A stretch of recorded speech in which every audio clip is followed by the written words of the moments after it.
السلام علیکم ورحمۃ اللہ وبرکاتہ۔ آج یہ سوال آ رہا ہے کہ ہمارے تمام انسانوں کے پوروج کون ہیں، اور ہمارے سب کے پوروج، تمام انسانوں کے پوروج ایک ہی ہیں۔ تو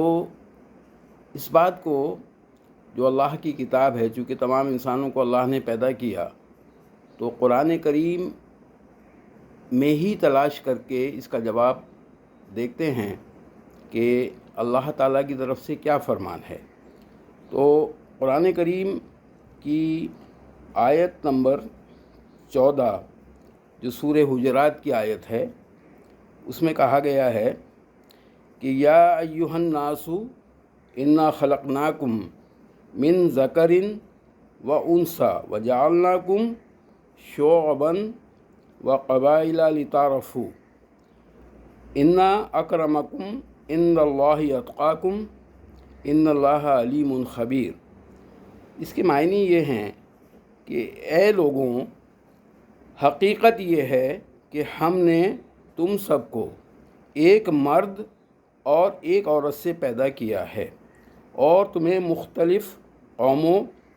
اور خاندانوں میں اس لیے تقسیم کیا ہے تاکہ تم ایک دوسرے کی پہچان کر سکو۔ در حقیقت اللہ کے نزدیک تم میں سب سے زیادہ عزت والا وہ ہے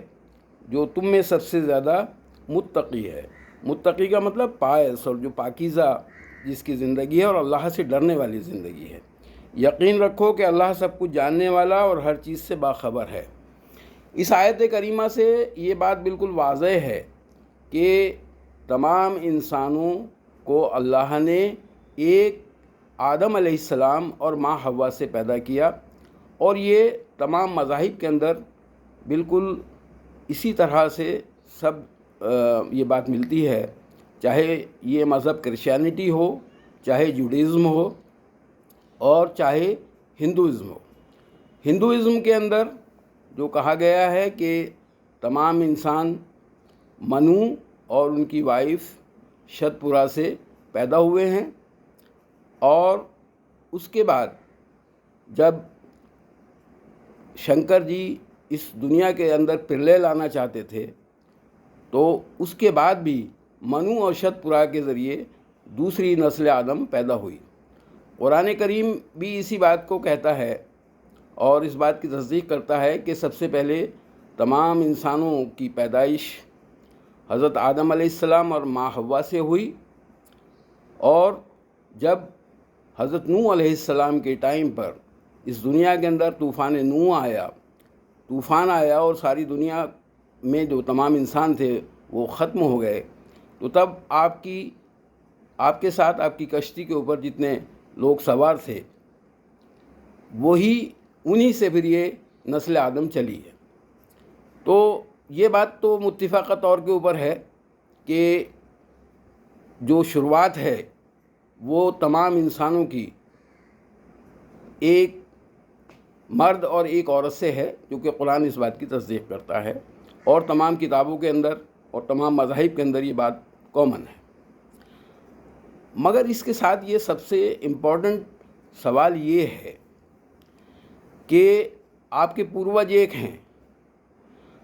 مگر آپ کا عقیدہ کیا ہے؟ کیا آپ جن چیزوں کو جس کو اللہ نے پیدا کیا، حضرت آدم علیہ السلام کو اللہ نے پیدا کیا، یا منو کو اللہ نے پیدا کیا، تو کیا آپ ان کو اپنا معبود مانتے ہیں، یا اللہ کے بیچ میں کسی کو شریک کرتے ہیں؟ یہ سب سے امپورٹنٹ بات ہے جس کو ہمیں سمجھنے کی ضرورت ہے، کیونکہ اسلام جو ہے وہ کہتا ہے، اسلام کی بنیاد یہ ہے کہ اشہد ان لا الہ الا اللہ وحدہ لا شریک لہ واشہد ان محمدا عبدہ ورسولہ۔ اسلام یہ کہتا ہے کہ میں گواہی دیتا ہوں کہ اللہ کے سوا کوئی معبود نہیں، اور اللہ کا کوئی شریک نہیں، وہ وحدہ لا شریک ہے، وہ اکیلا ہے، اس کا کوئی شریک نہیں، اور محمد صلی اللہ علیہ وسلم اللہ کے رسول ہیں اور اللہ کے بندے ہیں۔ تو یہ جو عقیدہ ہے، باقی تمام لوگوں کے اندر جو کہ اس وقت اس دنیا کے اندر تقریباً 8 بلین کے قریب ہیں، تو ان کا بھی عقیدہ یہی ہے کہ وہ ایک اللہ کی عبادت کرتے ہیں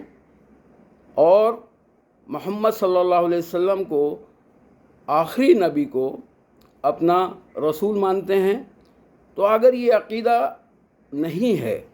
اور یہ عقیدہ ظاہر ہے کہ اسلام کے علاوہ دوسری جگہ نہیں ہے، تو پھر بات خون کے رشتوں کی نہیں ہے، بات عقیدے کی ہے، اور عقیدہ کے بنیاد کے اوپر ہی اسلام کی بنیاد ہے۔ تو پھر یہ جو بات ہے، نبی صلی اللہ علیہ وسلم کے وقت میں بھی بہت سارے صحابی ہوتے تھے کہ صحابی باپ جو ہے وہ اسلام کے اندر ہے اور بیٹا جو ہے وہ مشرکین مکہ کے ساتھ ہے، اسی طرح سے بیٹا اسلام کے اندر ہے اور باپ اور ماں مشرکین مکہ کے ساتھ ہے۔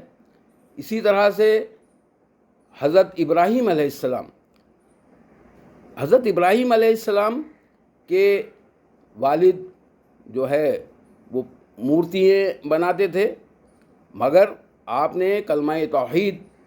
ایک اللہ کی عبادت کرنے کا اعلان کیا تو خون کے رشتے کی بات نہیں آئی۔ آپ نے اپنا گھر بار چھوڑ دیا، اپنا وطن چھوڑ دیا اور ایک اللہ کے دین کی تبلیغ کے لیے لگ گئے۔ تو اصل بات تو ہے ایمان کی، اصل بات جو ہے وہ عقیدے کی ہے کہ کیا عقیدہ ہمارا ایک اللہ کی ذات کے اوپر ہے یا ہم اللہ کے بیچ میں شریک کرتے ہیں۔ یہ سب سے زیادہ امپورٹنٹ ہے اور اس کو سمجھنے کی ضرورت ہے۔ بات خون کے رشتوں کی نہیں ہے، بات پوروجوں کی نہیں ہے، بات عقیدے کی ہے، اور عقیدہ ہی اسلام کی بنیاد ہے۔ اس لیے یہ سب چیزیں کہ ہم جو ہے اس کو سب کو ایک مان لیں یہ اور سب کو ایک سمجھ لیں، تو یہ اجازت اسلام کے اندر نہیں ہے کہ سب ایک نہیں ہو سکتے۔ ہاں، ہماری ذمہ داری ہے کہ یہ ہمارے دینی بھائی ہیں، یہ ہمارے جو ہیں خونی رشتے کے اعتبار سے بھائی ہیں، تو ہمیں اللہ کے دین کی دعوت، ایک اللہ کے دین کی دعوت، لا الہ الا اللہ محمد الرسول اللہ کی دعوت تمام انسانوں تک پہنچانی ہے۔ ماننا نہ ماننا ان کا کام ہے، مگر اگر یہ تصور کر کے کہ بھائی جو سب ایک ہو گئے ہیں اور سب ایک ہیں، تو یہ غلط ہے، اور اس غلطی کے لیے اللہ تعالی ہماری سب کی حفاظت فرمائے۔ کیونکہ اس وقت جو ہے ایک یہ پروگرام چل رہا ہے کہ اس طرح کی بات کر کے کہ بھائی سب لوگوں کے پوروج ایک ہیں، سب کا ڈی این اے ایک ہے۔ یہ ہماری بہت ساری آرگنائزیشنز بھی کام کر رہی ہیں اور بہت سارے لوگ بھی اس پر کام کر رہے ہیں کہ بھارت میں رہنے والے جتنے بھی لوگ ہیں وہ سب کا ڈی این اے ایک ہے، اور سب جو ہے وہ